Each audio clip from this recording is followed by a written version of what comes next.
please please না না না না না প্লিজ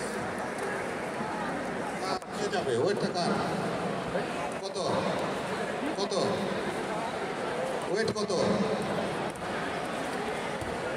এক্সকিউজ মি একটু গ্যালারিতে যাবেন আপনারা না মঞ্চে যান আমরা ডাকি দিই তো আপনার ওয়েটের এদিকে ওয়েটের জন্য ডাকলে পরে আসবেন আমরা ডাকি না এখন কল দিব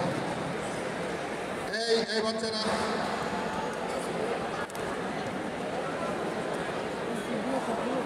আমরা ডেকে নেবো আপনাদেরকে প্লিজ না না প্লিজ এই করে করে গত 2 ঘন্টা ধরে খুব অশান্তি হয়ে গেছে এটা আর্মি ক্যাম্প কেউ আপনারা সহযোগিতা যদি না করেন তাহলে তো খেলা চালানো মুশকিল হয়ে যাবে এটা একটা আর্মি ক্যাম্প প্লিজ গ্যালারিতে যান এদিকে যাওয়া যাবে না আপা